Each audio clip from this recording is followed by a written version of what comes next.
Hello everyone, this is Arrow, and welcome back to Sundown Moon Up Podfics. Today we'll be continuing Fuck Bullies by RandomWeirdCat, Chapter 40, Summary. All for One can't do anything without shit popping off, not even fuck with his nemesis. Trigger warning, blood and self-harm as well as some gory descriptions. All for One steps out of the portal chuckling to himself as he leaves Tomura and All Might together. There's a screeching echoing off the walls. It's honestly more of a howl, but it's wrong. All for One promptly slams himself into the door, not caring about it shattering and breaking off the hinges. There's blood, covering the bed, covering the Nomu that was howling, and there was still a Nomu in the corner of the room, also howling. His feet picked up off the ground as he flies to the bed. His hands are shaking. They haven't trembled since he was a teenager, holding his wheezing baby brother in his arms. Izuku is held tightly to the Nomu's chest. Red bloody scratches are going down his arms. His fingers are covered in blood as there's blood and skin stuck underneath his nails. All for One reaches out. His hand gently lays on Izuku's pale cheek. Izuku? The boy's eyes did not open. His heart rate was elevated and the Nomu finally quieted down. All for One presses against the boy's shattered mind, rummaging through to feel a hint of the healing quirk he gave Izuku. There wasn't even a whisper of One for All. It's like everything was quiet, and quiet bothered him. All for One scoops up Izuku into his arms. The Nomu trail behind him as he takes a step forward and bubbles with black tar. He's standing in the doctor's office in seconds, placing the boy down on the medical table and turning to the doctor, who sat in his chair with that little Nomu in his disgusting hands. That boy had quite the fit, woke up alone like a tiny baby and screamed. He got the Nomu worked up as soon as he started. The doctor places the tiny Nomu down into his chair and moves to stand next to the silent All for One. Started tearing up his arms, broke quite a few nails while he was going at it too. He broke his skin immediately and he just kept going. It's fascinating watching them after you break them. The doctor peers down at the shivering and bloody boy. Oh, look at that. He ripped right through the soft tissue and a hand wraps around the doctor's throat, lifting him off his feet and into the air. The man chokes and raises his hands to grasp at his master's arm. What? His words are cut off as his trachea is squeezed. One more unhelpful word from you and I find a new doctor. All for One would have kept squeezing if not for remembering that Izuku was bleeding out next to them. He drops the pathetic waste of space on the ground and turns back to Izuku. I can't feel anything from him. The doctor wheezes on the ground. He has a pulse. He stands shakily, his lip quivers as he keeps his distance from the nightmare of a man who is standing over the pale boy. It could just be exhaustion, finally hitting him after he did that to himself.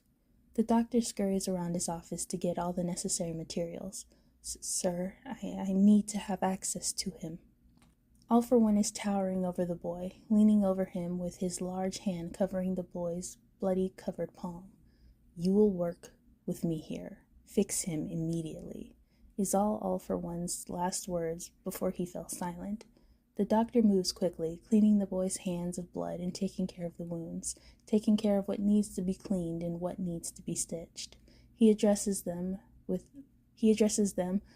as much care as he could, as his master stood menacingly next to him. The doctor dresses the wounds as quickly as he could. His gloved hands were coated in blood, as were All for One's. I can hook him up to an IV, at least until he gets enough energy and strength for his quirk to work and heal him. The doctor gets a shooing gesture as a reply, and he runs off to get an IV started.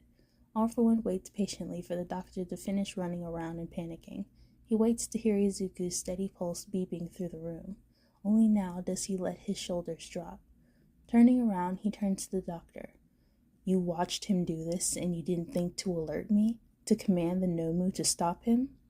His voice was just above a whisper, yet it's heard throughout the whole room as a thunderous echo. The smaller man cowers. He stumbles back until his back hits his desk. I wasn't sure what you were doing with this one. You've had him for so long, and you've kept breaking him. I thought maybe... What exactly did you think? I'm so very interested in what exactly you thought as you heard this boy was tearing his arms open. All for One takes step after step. He gets closer to the doctor and feels something similar to rage building in his chest. That you were trying to maybe see if you could be useful, or a new Nomu? The doctor has sweat pouring off of him, tears running down his face and past his glasses. All the hours I put into this boy, and you were waiting for a new Nomu? Am I hearing that correctly? All for One's voice is honey sweet. It's almost sickening to the doctor's ears. Come on now, answer the question, the man encourages. The walls begin to shake. This does nothing to stop All for One. The doctor shakes his head, not letting a peep escape from his lips. Soon All for One is standing over him. His hands were tucked behind his back, and there was a vein poking out from the collar of his shirt. Sir? A hand grabs the doctor by his lab coat, lifting him off of his feet again. He's thrown to the floor. His back slams into the wall after a few moments of rolling. Sobs start to escape from the man. All for One straightens out his suit. If this boy does not wake up within the next 12 hours, I will be finding a new doctor, and you will be hung by your intestines. You know I have quite a few quirks to keep you alive while I hang you. All for One takes the doctor's chair and sits beside Izuku.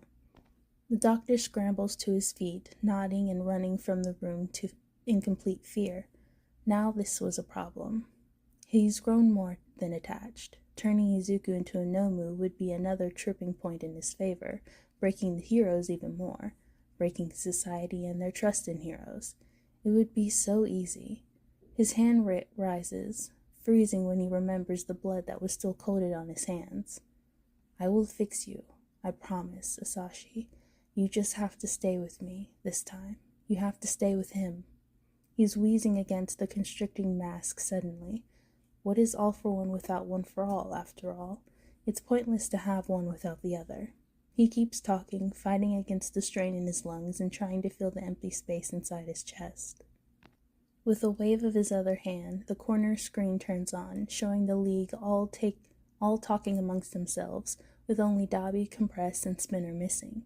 They must still be on their trips. Sensei? Tomura's voice is clear on the other side. He stares at the TV with his father clutched in his other hand. Hitoshi sat next to him. Change of plans. When the others come back, I need you all to decide which one of you will be most appropriate to watch Izuku while I'm getting more sentient Nomu prepared for him. All for One declares he watched them all look at each other, obviously all wanting to be themselves to watch the boy. How is he? Hitoshi questions. All for One doesn't reply. Tomura, this is a very serious task. Do not let anyone's emotions cloud their judgment in watching over Izuku. He's incredibly fragile right now. He mutes himself and listens in on their conversation, trying to keep the anger from building back in his chest. It was irresponsible to ask Tomura to do that. He doesn't need them to watch Izuku. He could watch him and make the Nomu. But he can't let this happen again. Izuku almost got down to bone. There was so much blood covering his small body. The deep breaths coming from Izuku is enough to quiet his mind for now. Chapter 41. Summary.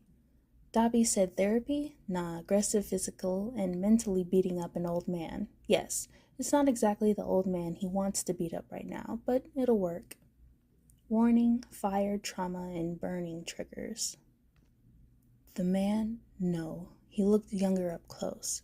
The boy? The teen? The villain kneels in front of him, looking him up and down very slowly. In case you forgot, I'm Dabi. The turquoise eyes were hypnotizing in a way, with the villain's cold, uncaring glare piercing this soul.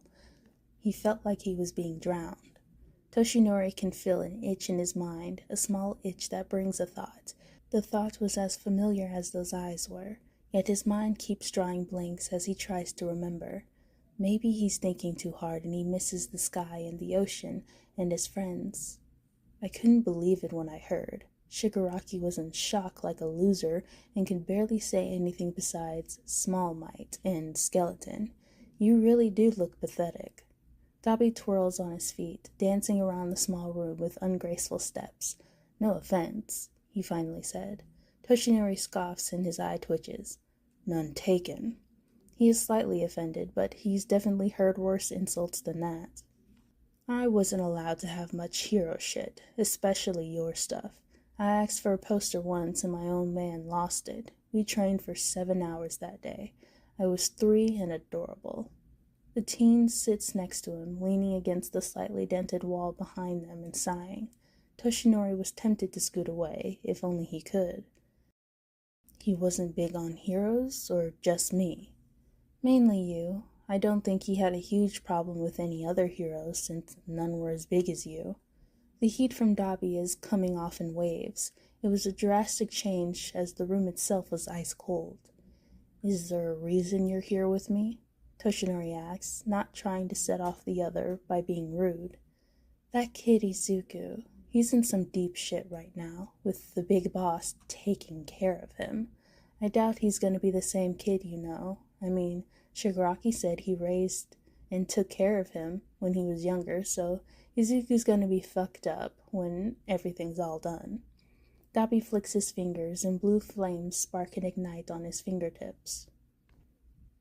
He can handle it. He's going to be saved and helped properly. I have faith. All Might grits his teeth together. He knew Izuku could hold on, just for a little longer until the heroes came for him. This time he'll hide him away and All For One will never be near him again. Dabi chuckles. It sounds painful and like he's struggling to breathe as he laughs. Well, obviously, you're All Might after all. You gotta keep the brand up. Gotta keep smiling and believe, or hope or whatever. He watches the flames. They flicker and Toshinori begins to smell something foul. The smell of blood and burnt meat. The smell is suddenly on his tongue and he almost gags at it.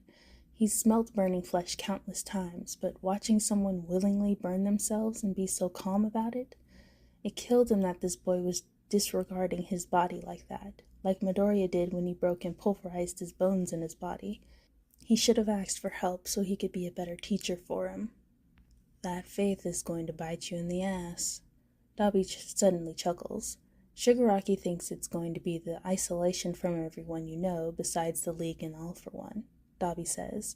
Compress thinks All For One's going to kill you, and Spinner thinks you're going to live and even break out and arrest us.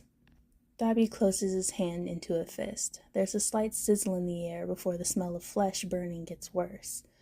I think it's going to be you seeing little Izuku again. After everything the boogeyman's already done, I think when he's finally done fixing him, he's going to bring him here and you're just gonna... Dabi snaps his fingers together. The snap echoes off the walls and little flames dance out from impact of his fingers meeting his palm. Toshinori almost jumps up from the sound. His heart is pounding against his chest and his eyes stung. No. Young Midoriya is going to be fine. The heroes will come and help him. Dabi grins like a shark, letting his hands fall into his lap. And all you heroes coming and saving him and Hitoshi went so well last time, right? How about this time before that? Toshinori can't find it in himself to reply, because the rescue attempts definitely all went to shit. It'll be okay, is what he manages to quietly say. That's what I used to say, but we both know that's a shit excuse to make us feel better. Dabi rolls his wrist around and rubs at the tips of his fingers. Small burnt flakes of skin fall off and fall into his lap. Your quirk is hurting you.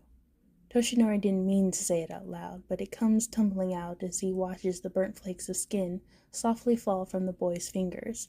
He can't imagine how much it might have hurt the first time he got burned by his quirk. Everyone's quirk hurts them. You're stuck like this, a weak skeleton. Izuku's broken bones speak for themselves. Eraserhead's quirk dries out his eyes, making it easy to figure him out. The whole league has been outcast because of their quirks. Now look at them.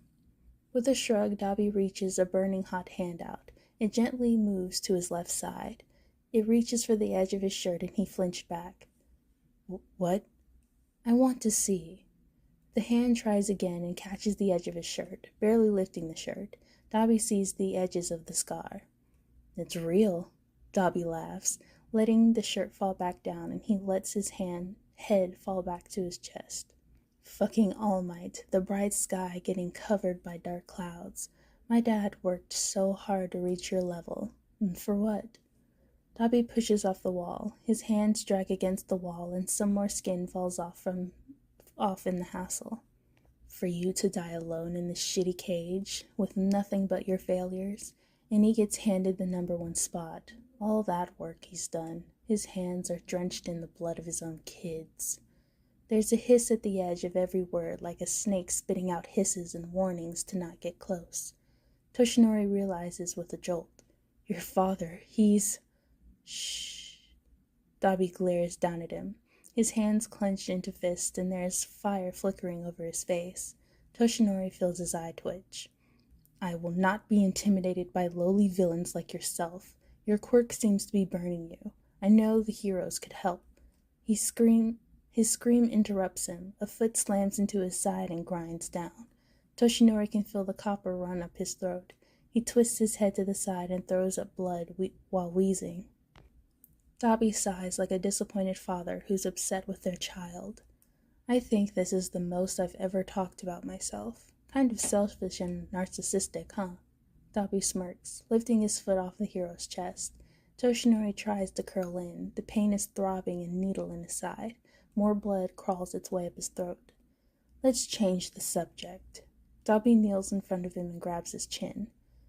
You attacking the heroes, piling right through them, with no remorse and control over your actions. I wonder if All For One has thoughts of making you into a Nomu. Toshinori's eyes widen. The pit in his stomach that was left by All For One is filling with the rotting sensation of fear. You'd make a strong Nomu. I mean, after 3 or 4 quirks in you, I bet Shigaraki's already thinking about it too. Dabi let go of his chin and opened his palms in front of Toshinori's face. I might have opened that wound of yours, so hold still for a second. Scream all you want, though. I won't be quick. He pressed his palm to Toshinori's bloody side, ignoring the thrashing body. His hand ignites, and everything after that is a bloody wail of pain and the sound of sizzling flesh. The smell when Dabi burned himself is roses compared to what it smelled like now. Alright everyone, that is the end for chapters 40 and 41 of Fuck Bullies. We're almost done with this series because it hasn't been updated in quite a while. Thank you so much for listening, and I'll see you all soon.